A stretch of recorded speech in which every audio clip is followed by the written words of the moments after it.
नमस्कार साथियों, कैसे हो सभी। उम्मीद करती हूँ आप अच्छे और स्वस्थ होंगे। मैं शशि रानी स्वागत करती हूँ अपनी YouTube channel wifi study India में। तो आज की क्लास में पढ़ेंगे 8 जून 2022 के करंट अफेयर्स। तो आइए देखते हैं। इसमें पहला प्रश्न है, हाल ही में किसने पुनीत सागर अभियान का आयोजन किया है। तो किसने किया है, तो ये किया है एनसीसी ने। एनसीसी की स्थापना कब हुई थी? 16 अप्रैल 1948 में। इसका जो आदर्श वाक्य है, ये बोला जाए ध्येय वाक्य, वो क्या है? वो है एकता और अनुशासन, या कहा जाए यूनिट एंड डिसिप्लिन। ठीक है। अब आइए देखते हैं इसमें जो नीति आयोग है इसे देखेंगे। नीति आयोग की स्थापना कब हुई थी? तो ये हुई थी 1 जनवरी 2015 को। ये जो योजना आयोग था, पहले जो स्वतंत्र भारत में जब पहले योजना आयोग बना था, किस लिए बनाया गया था? ये हर 5 वर्ष के लिए बनाया गया था, पंचवर्षीय योजना जो कही गई। तो टारगेट जो लक्ष्य लेके चले थे, इसमें 5-5 ईयर का लेके चले थे। तो 2015 में आके ये योजना आयोग को कन्वर्ट कर दिया, किसमें? नीति आयोग में। ठीक है। अब आइए देखते हैं। और नीति आयोग की जो फुल फॉर्म है वो क्या है? वो है राष्ट्रीय भारत परिवर्तन संस्थान। ठीक है। और इसकी जो अध्यक्ष होते हैं नीति आयोग के, वो पीएम होते हैं, जो वर्तमान में प्रधानमंत्री नरेंद्र मोदी जी हैं। ठीक है। अब आगे इसमें देखते हैं एनसीसी के बारे में। एनसीसी ने हाल ही में पुनीत सागर अभियान का आयोजन किया है, जो विश्व पर्यावरण दिवस का प्रतीक है। इस अभियान में राज्यों और 4 केंद्र शासित प्रदेशों के लगभग 74,000 कैडेटों के भाग लिया है। तो इसमें जो 74,000 कैडेट एनसीसी के हैं, उन्होंने भाग लिया है किसमें? अब पुनीत सागर अभियान में। ठीक है। आगे बढ़ते हैं। क्वेश्चन नंबर 2 है। दूसरे क्वेश्चन में देखेंगे, निम्न में से किस राज्य ने रक्सौल में फसाई की राष्ट्रीय खाद्य प्रयोगशाला का उद्घाटन किया है। तो जो फसाई है, ये किससे संबंधित है? ये खाद्य से संबंधित है। फसाई की जो फुल फॉर्म होती है वो होती है food safety and standards authority of India. तो इसकी फुल फॉर्म हो गई। और जो जो राज्य है उस रक्सौल में जो उद्घाटन हुआ है, तो कौन सा राज्य है वो? बिहार। तो बिहार के जो मुख्यमंत्री हैं, बिहार के जो देखा जाए तो जो केंद्रीय स्वास्थ्य और परिवार कल्याण रसायन उर्वरक मंत्री मनसुख मंडाविया ने फसाई की राष्ट्रीय खाद्य प्रयोगशाला का उद्घाटन किया है। इस राष्ट्रीय खाद्य प्रयोगशाला का उद्घाटन भारत नेपाल के बीच हुए द्विपक्षीय समझौते के तहत किया गया है। तो ये जो बिहार है, उसने नेपाल के साथ में जो भारत का समझौता हुआ है, द्विपक्षीय समझौता, उसके तहत ही बोला जाए तो ये इसका भी उद्घाटन हुआ है। ठीक है। अब आगे देखते हैं क्वेश्चन नंबर 3। निम्न में से किस राज्य के मुख्यमंत्री के स्टालिन ने लग्जरी क्रूज लाइनर एम्प्रेस को हरी झंडी दिखाई है। तो इसमें देखा जाए जो एम्प्रेस है वो किसका नाम है? इसमें एम्प्रेस नाम है एक जहाज़ का, शिप, पानी का जहाज़ है, उसका नाम है एम्प्रेस। तो कहाँ पर दिखाई है हरी झंडी? तो ये है तमिलनाडु में। तमिलनाडु के मुख्यमंत्री के स्टालिन ने हाल ही में चेन्नई बंदरगाह से लग्जरी क्रूज लाइनर एक्सप्रेस को हरी झंडी दिखाई है। ये जो जहाज़ है वो 11 मंजिल पर्यटक जहाज़, 2000 यात्रियों को, लगभग 800 चालक रहेंगे इसमें, और लगभग 2000 यात्रियों को ले जाया जा सकता है। 11 मंजिल है, इतना लंबाई चौड़ाई का बनाया गया है जहाज़। ठीक है। तो ये कहाँ पर उद्घाटन, इसको जो हरी झंडी दिखाई है कहाँ पर दिखाई गई है? वो तमिलनाडु में। किसने दिखाई है? जो तमिलनाडु के मुख्यमंत्री हैं के स्टालिन। आगे क्वेश्चन नंबर 4 देखेंगे। इसमें हाल ही में किसने पहले ग्लोबल हैकथॉन हार्बिजर 2021 के परिणामों की घोषणा की है? तो जो ग्लोबल हैकथॉन हार्बिजर है, तो इसके परिणाम की घोषणा किसने की है? तो ये की है भारतीय रिजर्व बैंक ने।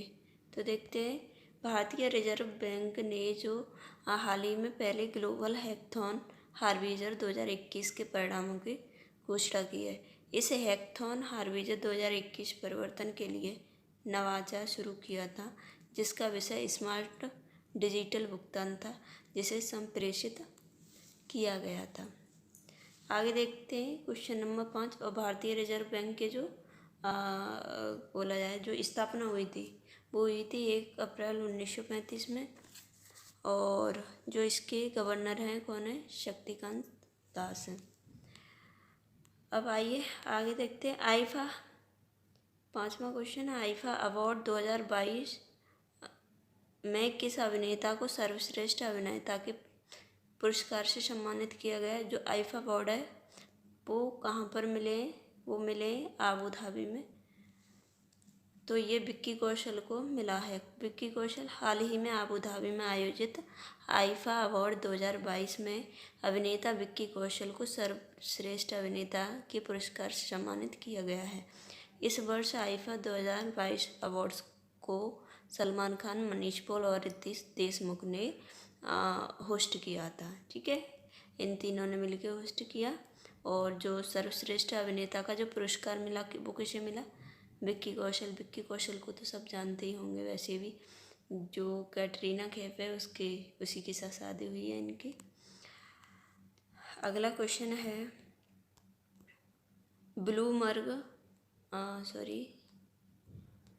ब्लूमबर्ग अरबपतियों की सूची किसने एशिया के सबसे अमीर व्यक्ति का स्थान हासिल किया है? तो ब्लूमबर्ग जो अरबपतियों की सूची में जो एशिया के कितने अमीर व्यक्ति हैं, तो उसमें है मुकेश अंबानी ने पहला सबसे अमीर व्यक्तियों में पहला स्थान प्राप्त किया है। किसमें? एशिया में। मुकेश अंबानी हाल ही में जारी ब्लूमबर्ग अरबपतियों की सूची रिलायंस इंडस्ट्रीज लिमिटेड के अध्यक्ष और प्रबंधक निदेशक मुकेश अंबानी ने गौतम अडानी को पीछे छोड़ एशिया के सबसे अमीर व्यक्ति का स्थान हासिल किया है। इस बिलियनियर्स इंडेक्स के अनुसार अंबानी, जिनकी कुल संपत्ति 99.7 बिलियन डॉलर है। कितनी है अंबानी की कुल संपत्ति? 99.7 बिलियन डॉलर। क्वेश्चन नंबर 7 देखेंगे, निम्न में से किसने हाल ही में पहला बैंकिंग मोटर्स क्या वर्ष लॉन्च किया? तो क्या वर्ष किसने लॉन्च किया? तो जो क्या कंपनी है इसी ने लॉन्च किया है बैंकिंग मोटर्स मेटावर्स। ठीक है, तो इसमें देखेंगे जो क्या एआई ने हाल ही में भारत का पहला बैंकिंग मेटावर्स क्या वर्ष लॉन्च किया है। इस पहले चरण में क्या वर्ष बैंकों को सेवाओं के माध्यम से ग्राहकों, भागीदारों और कर्मचारियों के लिए अपने स्वयं मेटावर्स को विस्तार करने की अनुमति देगा। ठीक है, आगे अगला क्वेश्चन देखेंगे। 8वां क्वेश्चन है, जून को विश्व भर में कौन सा दिवस मनाया जाता है? तो जून में ये दोनों मनाए जाते हैं दिवस, एक ब्रेन ट्यूमर दिवस, एक महासागर दिवस। तो इसमें देखेंगे आंसर दोनों हैं। 8 जून को विश्व भर में विश्व महासागर दिवस, तो 8 जून को आज क्या है? विश्व महासागर दिवस और विश्व ब्रेन ट्यूमर दिवस मनाया जाता है। पहला विश्व महासागर दिवस 2009 में हमारे महासागर हमारी जिम्मेदारी विषय के साथ मनाया गया था, जबकि विश्व ब्रेन ट्यूमर दिवस को पहली बार जर्मनी के जर्मन ब्रेन ट्यूमर एसोसिएशन द्वारा आयोजित किया गया था। जो 2009 में पहला जो विश्व महासागर दिवस मनाया गया था, उसकी थीम क्या थी? हमारे महासागर हमारी जिम्मेदारी, मतलब महासागरों को भी सुरक्षित करना, बचाना, उन्हें सेव करना। ठीक है, उसकी बायोडाइवर्सिटी है तो उसको वैसा का वैसा रखना, उन छेड़खानी नहीं करना। जलीय जीव वगैरह परेशान हो जाते हैं तो उसके लिए भी ये थीम रखी गई थी। और जो विश्व ब्रेन ट्यूमर दिवस को पहली बार जर्मनी के जर्मन ब्रेन ट्यूमर एसोसिएशन के द्वारा आयोजित किया गया था। क्वेश्चन नंबर 9 देखेंगे। भारत और किस देश ने हाल ही में जलवायु कार्रवाई के समझौते पर हस्ताक्षर किए? तो किसने किए? तो ये किए थे कनाडा ने। जलवायु कार्रवाई समझौते पर हस्ताक्षर कनाडा ने किए थे। भारत और कनाडा ने हाल ही में जलवायु परिवर्तन, पर्यावरण संरक्षण और जल संरक्षण पर द्विपक्षीय सहयोग को मजबूत करने के लिए हस्ताक्षर किए हैं। जो मीटिंग बोला जाए शिखर सम्मेलन होगा 50वां, वो कहाँ पर होगा? स्टॉकहोम में होगा। किसमें? 2022 में। अभी 2022 चल रही है, तभी होगा जून में। ठीक है, तो ये जून में द्विपक्षीय जो सहयोग है बोला जाए तो सम्मेलन होगा, शिखर सम्मेलन। कहाँ पर? स्टॉकहोम में। तो ये आज हो गए आपके 9 क्वेश्चन मैंने करा दिए हैं करंट अफेयर्स के, जो कि आपके सभी एग्जाम्स में महत्वपूर्ण हैं। आप इन्हें अच्छे से पढ़ सकते हैं। तो आपको ये वीडियो पसंद आई हो तो इसे लाइक, शेयर और सब्सक्राइब ज़रूर करें। ठीक है, जय हिंद साथियों।